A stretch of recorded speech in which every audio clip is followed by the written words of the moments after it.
Hay veces que terminas una película, sales del cine y ya está. Te habrá gustado más o menos, se la recomendarás o no a algún amigo, pero tú sigues con tu vida.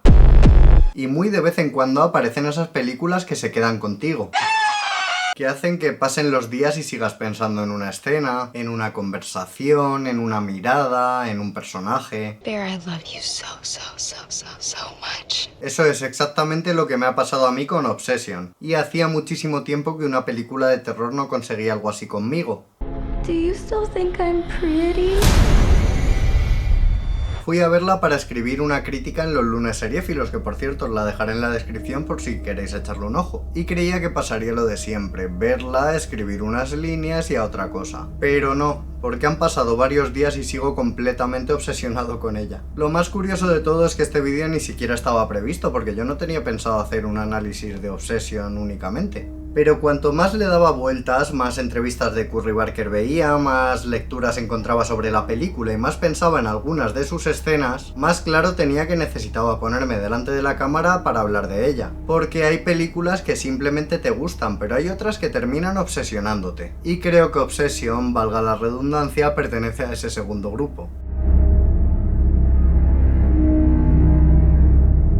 Una película pequeña que piensa lo grande. Una de las cosas que más me gustan de Obsession es que sabe perfectamente el tipo de película que quiere ser. No intenta aparentar que tiene más presupuesto del que realmente tiene. No necesita 20 localizaciones ni tampoco 100 personajes, ni una sucesión constante de escenas espectaculares. Hace justamente lo contrario. Reduce todo al mínimo para que absolutamente cada decisión tenga peso. Al final toda la historia gira alrededor de 4 personajes: Bear, Nikki, Sarah e Ian. Y eso hace que cualquier cambio de la dinámica de grupo se sienta más cercano. Porque podríamos conocer a cualquiera de ellos. Son chavales normales, con su trabajo precario, sus relaciones complicadas, sus secretos y sus deseos que no siempre se atreven a reconocer. Y creo que ahí está uno de los mayores aciertos de Curry Barker. Construye el terror desde algo completamente cotidiano, cosa que a mí me encanta. No empieza con una casa encantada, ni con ningún demonio, ni con criaturas imposibles. Empieza con personas y luego introduce un único elemento sobrenatural,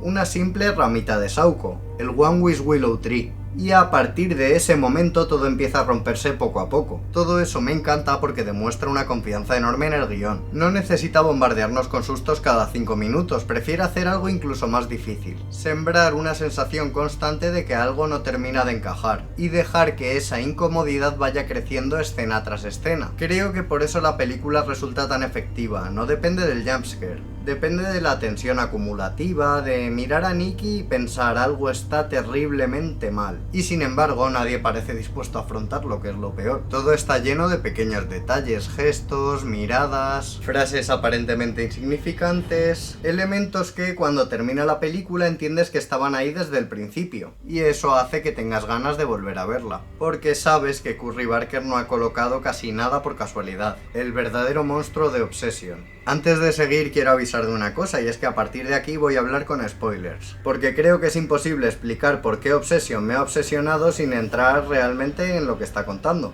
Hay algo que me llamó muchísimo la atención cuando salí del cine, y es que todo el mundo hablaba de Nikki, y es lógico porque el personaje se roba todas las escenas de terror. La forma de moverse, las miradas, la voz, la interpretación de Indy Navarrete, todo eso hace que sea imposible olvidarla. Pero cuanto más pensaba en la película, más claro tenía que el personaje de Nikki no era lo que más miedo me daba dentro de ella, porque el verdadero monstruo de Obsession es Bear, el protagonista. Eso me resulta muchísimo más inquietante, ya que no nace de un miedo sobrenatural, nace de algo muchísimo más cercano, de la irresponsabilidad, del egoísmo, de la incapacidad para asumir las consecuencias de nuestros propios actos. Y lo mejor de todo es que la película nos lo está diciendo desde el principio. Su gata muere porque él deja al alcance unas pastillas con las que se automedica, y ni siquiera entonces acepta que ha sido su culpa. Convierte esa tragedia en una forma de dar pena, de hacerse la víctima y de colocarse en el centro. Más adelante utiliza la ramita de One Wish Willow Tree para pedir un deseo. Ni siquiera cree que vaya a funcionar realmente, pero cuando funciona, cuando va descubriendo que Nikki ya no actúa como Nikki, y cuando empieza a ver que algo profundamente extraño está ocurriendo, nunca da un paso atrás. Y eso es lo que me parece realmente lo más aterrador de Obsession. Cualquiera de nosotros habría entendido muy pronto que esa chica ya no era ella misma. Y lo peor es que Ver también lo sabe. Primero lo sospecha, luego lo ve y luego ya es evidente y aún así sigue adelante. Porque a pesar de todo, esa nueva Nikki sigue satisfaciendo lo que él tanto deseaba. Ahí la película deja de hablar de una posesión, empieza a hablar de consentimiento, de identidad y de responsabilidad afectiva. Porque Ver no solo desea a Nikki, de hecho yo diría que ni la desea porque no la quiere por lo que es. Acaba robándole aquello que la convierte en ella misma. Su voluntad, su autonomía, su identidad. Y hay una escena que resume todo esto muchísimo mejor que cualquier explicación. Después de comprobar que algo está yendo terriblemente mal en Nikki, Ver decide acostarse con ella igualmente. Y Nikki se comporta como un autómata, sin deseo, sin emoción y prácticamente sin vida. Es una escena hiper incómoda. Pero creo que hay otra incluso peor si cabe. Cuando la verdadera Nikki consigue aparecer durante unos segundos mientras la otra Nikki duerme. Le suplica a Ver que acabe con todo, que la mate. Ella es plenamente consciente del horror que está viviendo. Y Ver responde algo tan sencillo como devastador. ¿Tan malo sería estar conmigo? Esa frase creo que resume toda la película y es la que más me consiguió inquietar e incomodar en la sala de cine. En ese momento me quedé con el estómago del revés. Ver sabe que Nikki ya no es Nikki. Sabe que la persona que tiene delante está atrapada. Y aún así decide continuar porque su deseo pesa más que el sufrimiento de la otra persona. Y creo que esa es la idea más aterradora de Obsession, no el elemento sobrenatural, sino descubrir hasta dónde puede llegar alguien cuando deja de ver a la otra persona como un ser humano y empieza a verlo únicamente como la respuesta a sus propios deseos. Al final me di cuenta de que el horror de Obsession no consiste en que alguien posea el cuerpo de Nikki, consiste en que Ver acepta esa sustitución mientras siga cumpliendo su deseo y satisfaciéndole. Eso convierte toda la película en una violación constante de la identidad de Nikki. Las escenas que no puedo quitarme de la cabeza. Hay veces que una película te gusta por su historia, otras por sus personajes, pero luego están esas películas que recuerdas por imágenes muy concretas y Obsession está llena de ellas. Hay escenas que sinceramente voy a tardar muchísimo tiempo en olvidar, y ojalá nunca lo haga. La primera es probablemente la más sencilla de todas, Nikki observando a Ver mientras duerme. No ocurre prácticamente nada, no hay música estridente ni jumpscare fácil, solo esa figura inmóvil en la esquina de la habitación que se mueve muy raro. Y sin embargo la tensión que consigue esa imagen me parece increíble. Es un ejemplo perfecto de que el terror no siempre necesita hacer ruido para generar inquietud y suspense. A veces basta con colocar algo donde no debería estar.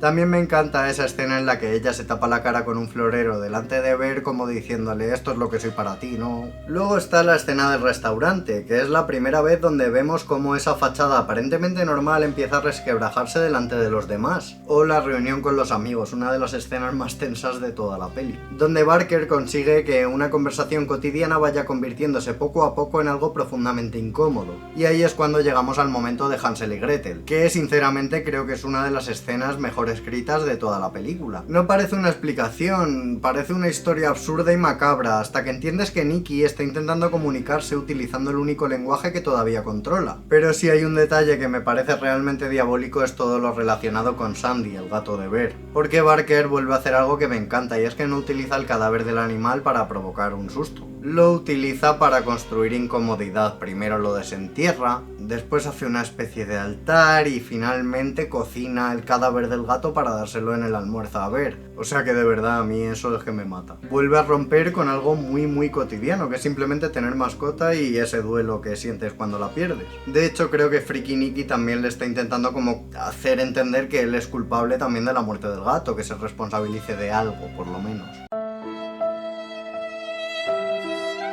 La película nunca busca el shock porque sí, siempre utiliza esas escenas para que sintamos que la realidad se está deformando poco a poco delante de nuestros ojos. Y luego está el clímax, que demuestra que el director comprende algo muy difícil del horror: cómo introducir humor negro sin destruir la tensión. Hay un momento que hizo reír a toda la sala en la que yo me encontraba viendo la película, una sala llena de críticos. Ver se encierra en el baño. Nikki empieza a golpear la puerta compulsivamente y él desde dentro le pide un segundo. Y ella de repente deja de golpear y responde con toda la educación del mundo: vale. Es una tontería pero funciona porque la risa no rompe el miedo. Y ese humor negro está presente a lo largo de toda la película generando una mezcla muy interesante. Esa amalgama entre humor incómodo, violencia, tensión y terror psicológico es una de las cosas que más personalidad le dan a Obsession. Cuando terminé la película me di cuenta de que no recordaba los sustos, recordaba las imágenes, las miradas, los silencios. Creo que eso dice muchísimo de la confianza que tiene Barker sobre su puesta en escena. Al pensar en todas esas escenas entendí por qué tengo tantas ganas de volver a ver la película, y es que Carrie Barker no da puntada sin hilo. Y tengo la sensación de que en un segundo visionado voy a descubrir aún más cosas. De hecho, ayer vi una entrevista en la que le preguntaban al director una escena que le pareciese la más jodida dentro de Freaky Nicky, y mencionó algo que decía que muchos estamos pasando por alto. Y es que cuando Nicky mata a Sarah, hace responsable a Bear, al menos lo intenta, le hace pasar por todo el proceso de deshacerse del cadáver, para que él sienta la responsabilidad, la culpa de que todo eso lo ha desencadenado él. Pero Freaky Nicky luego tiene algo mucho peor preparado, y es que utiliza ese cadáver en su contra. O sea, le ha hecho pasar por eso para manipularle después con ese mismo elemento. O sea, la pobre Sarah en esta película, pobre mujer. Nicky, la verdadera víctima. Hay una cosa que me parece muy curiosa de la conversación que se está dando en torno a Obsession, y es que la gente está hablando mucho de Freaky Nicky, de esa Nicky poseída, de lo perturbador de sus movimientos, de sus caras, de la forma en la que te observa, y lo veo lógico porque esa imagen es la que se te queda grabada. Pero creo que si nos quedamos solo con eso estamos perdiendo la parte más triste de la película, porque para mí la verdadera protagonista no es esa Nicky, es la otra, la que permanece atrapada durante toda la historia. Eso convierte a Nicky, la verdadera, en uno de los personajes más trágicos que he visto en el terror reciente, porque ella nunca desaparece, sigue ahí consciente de todo, intentando hacerse oír mediante mensajes o esos pequeños momentos de lucidez, intentando en vano recuperar el control sobre su propio cuerpo y sobre su propia identidad. Cuanto más vueltas le das, más duro resulta. Hay un montón de momentos en los que Carrie Barker nos está diciendo que la verdadera Nicky sigue viva, pero no puede hacer prácticamente nada. Lo vemos durante el primer beso, cuando ese grito rompe completamente la escena. Lo vemos cuando inventa esa versión tan retorcida de Hansel y Gretel que deja de ser un cuento infantil para convertirse en una llamada desesperada de auxilio y un cuento incestuoso, porque ella le veía como un hermano. Lo vemos con la mentira de su padre enfermo y sobre todo con esa escena que ya he dicho que es la que más me destrozó de toda la película. Cuando Bert se levanta de la cama para ir a ver a Sarah y durante unos segundos la verdadera Nicky puede volver. No le pide que la salve ni le pide escapar, le pide algo muchísimo más duro. Que termine con todo.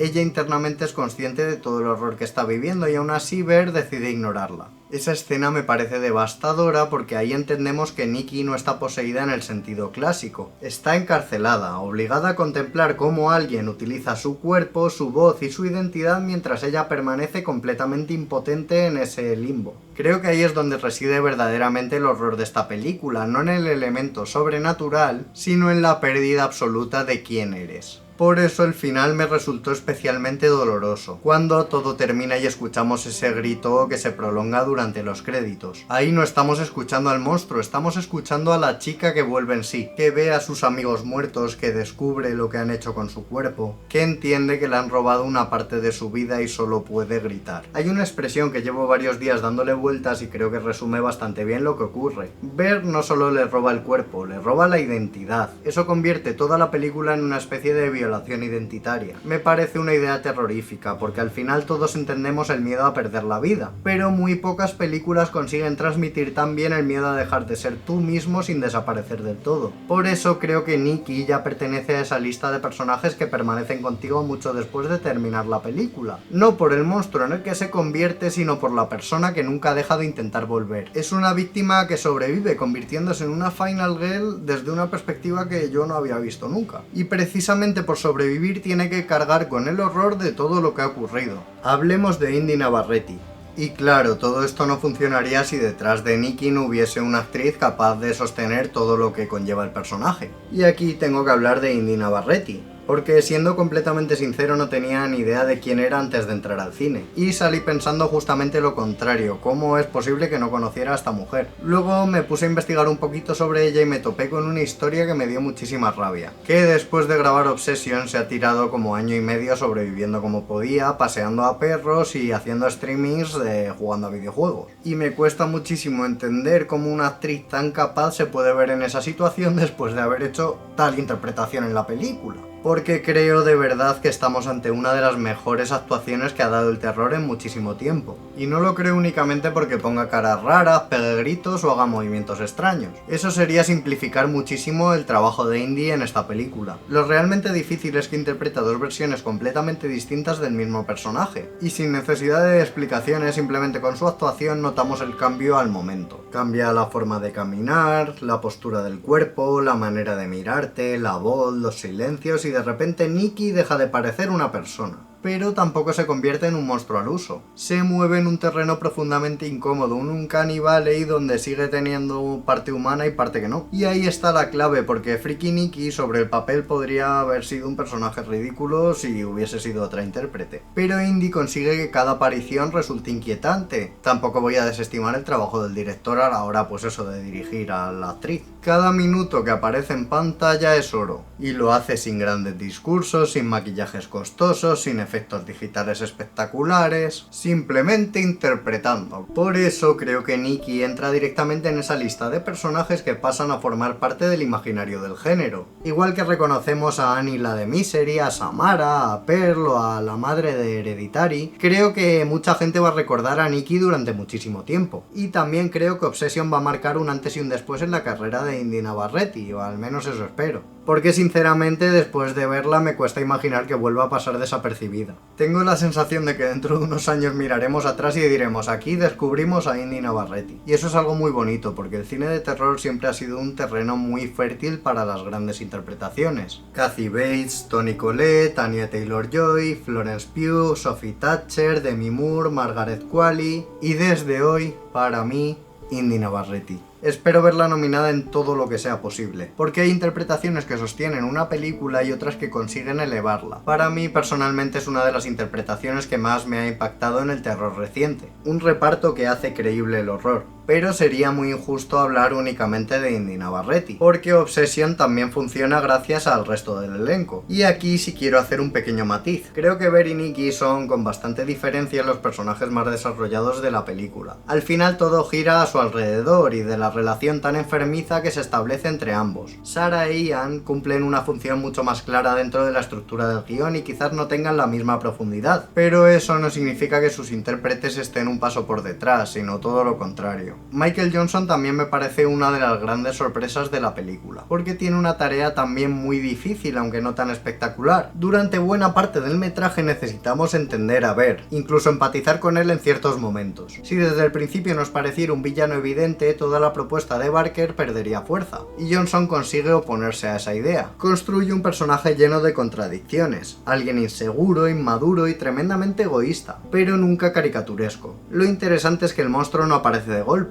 se va revelando poco a poco, casi al mismo ritmo que nosotros empezamos a cuestionar todas sus decisiones. Y creo que esa transformación funciona tan bien porque Michael Johnson nunca deja de interpretarlo como una persona, no como un villano. Luego está Megan Lawless en el papel de Sarah. Es la amiga que intenta mantener unido al grupo, la que escucha, la que se preocupa por los demás, y precisamente por eso todo lo que le ocurre resulta tan doloroso, porque entiendes que ella no está pagando por sus propios errores, está pagando las consecuencias de los errores de otra persona. Y también quiero mencionar a Cooper Tomlinson como Ian. Es probablemente el personaje más discreto de los cuatro, pero ayuda muchísimo a que las dinámicas del grupo resulten naturales. Hay momentos en los que basta una mirada incómoda o un silencio suyo para entender que entre ellos existen cosas que nunca llegan a verbalizarse. Además me gusta mucho que el amigo de Carrie Barker con el que hacía los sketches en YouTube pertenezca también a esta película. Al final me da la sensación de que Obsession acierta en algo sumamente importante. No necesita un reparto lleno de estrellas, necesita 4 actores que consigan que te creas ese grupo de amigos. Y creo que lo consigue. Cuando la película empieza a romper esas relaciones, el horror funciona precisamente porque antes nos hemos creído que esas personas podían existir fuera de la pantalla. Y eso tiene muchísimo mérito. Porque cuando el terror funciona, muchas veces nos recordamos lo bien que estaba construido todo aquello que existía antes del monstruo. Solo lo echamos de menos cuando empieza a romperse. Las grandes ideas no necesitan grandes presupuestos. Hay otra razón por la que no dejo de pensar en Obsession. Y esta tiene que ver más con cómo se ha hecho la película. Porque muchas veces hablamos del terror como un género muy creativo, pero pocas veces nos fijamos en lo importante que es también desde un punto de vista industrial. Obsession costó menos de $1 millón.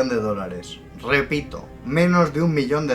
Y ha terminado convirtiéndose en uno de los mayores fenómenos comerciales del género en los últimos años. Es una barbaridad. Demuestra algo que el terror lleva enseñándonos décadas. Que una buena idea puede pesar mucho más que un presupuesto gigantesco. Y Carrie Barker me parece el ejemplo perfecto de eso. No intenta competir con grandes superproducciones, no intenta hacer una película enorme. Hace exactamente la película que puede hacer. Y la hace convencido de la mirada que quiere transmitir. Creo que muchas veces confundimos ambición con dinero. Obsession es una prueba más de que no son lo mismo. Porque esta es una película pequeña, aunque nunca se llega a sentir pequeña, ya que cada decisión está tomada con una intención muy clara. Y esa intención es muchísimo más importante que tener 20 millones en el presupuesto para gastarte en tonterías. Además hay otra cosa que me hace muy feliz, y es que Barker llega directamente de YouTube, como el de Backrooms. Y también igual que los hermanos Filippo antes de dirigir Talk to Me. Y después regalarnos Bring Her Back, demostrando que si inviertes en gente con buenas ideas y demás van a seguir dándote cosas. Son casos distintos, pero con algo en común. Demuestran que Internet también puede convertirse en un lugar donde aparecen nuevas miradas cinematográficas. Y creo que eso es una noticia fantástica para el género, porque el terror ha sido siempre uno de los espacios donde los autores jóvenes han podido experimentar más, donde las ideas todavía siguen pesando muchísimo, y donde un riesgo creativo puede cambiarte completamente la carrera. No sé qué recorrido va a tener el director dentro de 10 años, es imposible saberlo, pero sí sé una cosa. Después de ver Obsession, tengo muchísimas ganas de descubrir cuál es la siguiente historia que quiere contar, y esa curiosidad para mí es una de las mejores cosas que puede provocar un director. De hecho ya lo ha anunciado, y su próximo proyecto se llamará Anything But Goes y estará protagonizado por Aaron Paul y Bryce Dallas Howard, así que ya ahí tienes una película con estrellas. Y de él ya no espero simplemente otra película, espero una mirada, y creo que ahí es justo donde empiezan a aparecer los autores. En el máster en la universidad me dijeron una frase que se me quedó grabada a fuego en la memoria. Si a 20 directores les das exactamente el mismo guión, ninguno te hará la misma película, porque al final el cine son miradas. Y creo que con Obsession hemos descubierto una muy interesante. Ojalá la industria siga apostando por gente así, porque muchas veces hablamos de encontrar nuevos autores y nos encanta la narrativa del autor recién descubierto con su proyecto pequeñito, independiente y demás. Pero los nuevos autores solo aparecen cuando alguien decide darles una oportunidad. La pregunta que me ha dejado Obsession. Mientras escribía la crítica para los lunes seriéfilos y preparaba este vídeo, hubo una idea que no dejaba de rondarme la cabeza. Y es que quizás Obsession no sea solo una gran película. Llevo unos años con la sensación de que el terror está viviendo uno de los momentos más interesantes de toda su historia. Y no porque haya mejores películas que antes, no creo que sea eso ni voy a entrar en ese debate. Creo que simplemente se debe a que están cambiando también las preguntas que nos hacemos. Hace poco vi un meme que me hizo muchísima gracia, que decía algo así como el terror en los 80 y salía Freddy Krueger como me meto en tus sueños y te mato, y creo que era Jason como pues te asesino en el campamento. Y luego ponía el miedo ahora y salía un pasillo por Backrooms y tu pareja por Nicky de Obsession. Me reí, pero también me hizo pensar y en el fondo pensé que tenía bastante razón. Como hemos repetido una y otra vez, el terror antes se basaba más en algo que viene de fuera, algo externo, como un vampiro, un hombre lobo, un fantasma, algo que venía a romper nuestra normalidad. Ahora las películas cada vez se orientan hacia un monstruo que está mucho más cerca, en nuestras relaciones, en nuestra identidad, en el duelo, en la culpa, en la dependencia emocional, en la ansiedad, en la incapacidad para comunicarnos. Obsession tiene un elemento sobrenatural, sí, pero cuando acaba la película nadie está hablando de la ramita mágica, aunque mucha gente la esté clasificando como una película de objeto maldito. Sales pensando en ver, sales pensando en Nicky, sales pensando en hasta dónde puede llegar alguien cuando deja de ver a otra persona como un ser humano y empieza a verla como la respuesta a todos sus problemas. Y eso nos dice muchísimo del momento que está viviendo el género, porque el terror nunca ha dejado de hablar de nuestros miedos. Lo único que cambia es cuáles son esos miedos. Y cuanto más veo películas como Talk to Me, Bring Her Back, La Sustancia, Weapons o esta misma, más claro tengo que hay algo que está cambiando. Todavía no sé exactamente qué es, pero tengo muchísimas ganas de intentar entenderlo. De hecho, ese va a ser precisamente el próximo vídeo del canal. Quiero sentarme a pensar con vosotros en una pregunta que llevo meses haciéndome. ¿Qué está pasando con el cine de terror? Porque tengo la sensación de que estamos viviendo un momento muy especial y creo que merece la pena pararse a entender por qué. Cuando salí del cine pensé que solo había visto una muy buena película de terror, pero tardé en procesar. Después de varios días dándole vueltas ya sé por qué no consigo sacarme quitármela de la cabeza. No es solo porque me haya gustado muchísimo, es porque me ha recordado por qué me apasiona tanto el género. El terror nunca deja de transformarse. Cada generación encuentra una manera diferente de hablar de aquello que le preocupa. Y cuando aparece una película como Obsession te das cuenta de que todavía quedan muchísimas historias por contar, muchísimas miradas por descubrir, y eso como espectador me parece apasionante. Pero también como escritor y como guionista, y como alguien que sueña con seguir haciendo cine de terror durante muchísimos años. Películas como esta me recuerdan que una buena idea todavía puede abrirse paso, y también me dan un poquito de esperanza. Que una mirada propia sigue teniendo espacio en la industria, y que al final el presupuesto ayuda, pero nunca sustituirá una historia que realmente tenga algo que decir. Por eso tenía tantísimas ganas de hacer este vídeo, porque necesitaba ordenar todas estas ideas que revoloteaban en mi cabeza desde que vi la peli. También porque me apetecía compartirlas con vosotros, y ahora me encantaría leeros. ¿La habéis visto? ¿Os ha obsesionado tanto como a mí? ¿O sin embargo creéis que estoy exagerando completamente? Os leo en comentarios, que tengo muchísimas ganas de debatir sobre ella. Y si os gusta este tipo de vídeos más personales donde utilizamos una película para hablar de algo mucho más grande, hacedmelo saber, porque creo que este formato puede dar muchísimo juego en el canal. Si todavía no estáis suscritos podéis hacerlo aquí abajo. Se vienen vídeos muy potentes. En el próximo, en el de qué está pasando con el cine de terror, creo que Obsession va a jugar un papel importante, porque será una de las claves para entenderlo. Así que nos vemos muy pronto en la próxima cartografía. Si os interesa el terror no solo como entretenimiento, sino como una forma de entender nuestros miedos, este es vuestro sitio.